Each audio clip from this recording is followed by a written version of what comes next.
Nagpaalala ang Department of Transportation laban sa overloading ng mga barko ngayong malapit ng Holy Week break. At sa NAIA naman, binuksan ang mga bagong OFW immigration counter para pambawas sa pila. Saksi, si Darlene Kai. Bukas pa ang flight ni Juvie Mariano pauwing Cotabato pero kanina nasa NAIA Terminal 3 na siya. Dito na lang po ako magpaumaga po. Kasi baka madami na pong nakapila bukas.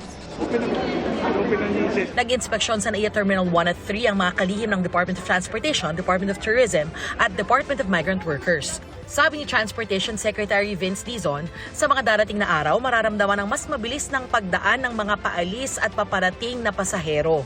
Lumawak din daw ang driveway para sa paghatid at sundo ng mga sasakyan at nadagdagan ng parking. Pambawas pila rin ang mga bagong OFW immigration counter. 3,000 pasahero raw yung dumaraan dito sa bagong immigration counters na eksklusibo para sa OFWs. Yan din yung bilang ng mga nababawas sa dumaraan sa main immigration counters dito sa NAIA Terminal 3. Kaya asahan daw yung mas mabilis sa pagbiyahe lalo ngayong darating na Semana Santa. Masama pagbigay ng ginhawa po sa amin, lalo na sa pagod po dahil sa layo ng biyahe. Posibleng umabot sa 157,000 ang mga pasahero sa NAIA sa Holy Week. Ininspeksyon din ni Secretary Dizon ang Batangas Port kung saan umaabot hanggang 25,000 ang mga pasahero kada araw tuwing peak season. Kontento naman ang kalihim sa seguridad nito, pati sa the aircon na waiting area at palikuran.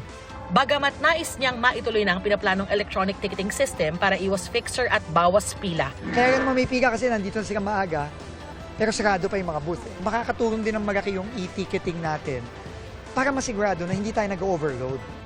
Gusto ring tutukan ng kalihim ang mga kaso ng overloading na karaniwang sanhi ng aberya sa karagatan. Kailangan stricto tayo dyan. No? At pag may nag-violate niyan, medyo mabibigat ang mga i-impose na penalties. Seryoso ang gobyerno dito. Actual na binibilang yung pasahero, kino-cross-check natin dun sa capacity ng barko. At sinisigurado natin na kung narating na yung maximum allowable passengers, ay wala nang pwedeng sumakay. Ang mga provincial bus naman, 24 oras papayagang dumaan sa EDSA mula Miyerkules Santo hanggang Linggo ng Pagkabuhay. Hanggang Cubao lang ang mga bus mula Norte at hanggang Pasay ang mga galing South. 10 p.m. to 5 a.m. muna sila pwede sa EDSA ngayon.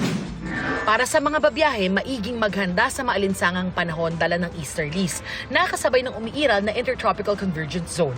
Base sa forecast ng Pag-asa, posible ang danger level na damang init sa Cavite City, Dagupan, Pangasinan, Tayabas, Quezon, Rojas, Capiz at Dumangas, Iloilo. Base naman sa datos ng Metro Weather, malawakan at may malalakas na pag-ulan sa Mindanao at malaking bahagi ng Visayas bukas lalo na sa hapon. Posible yang magpabaha o magdulot ng pagguho ng lupa. May mga kalat-kalat na ulan din sa Palawan, Mindoro Provinces at iba pang bahagi ng Luzon. Mababa ang tsansa ng ulan sa Metro Manila pero magdala pa rin ng payong panangga sa tirik na araw o sa posibleng thunderstorms. Para sa GMA Integrated News, ako si Darlene Kai, ang inyong saksi. Mga kapuso, maging una sa saksi. Mag-subscribe sa GMA Integrated News sa YouTube para sa iba't ibang balita.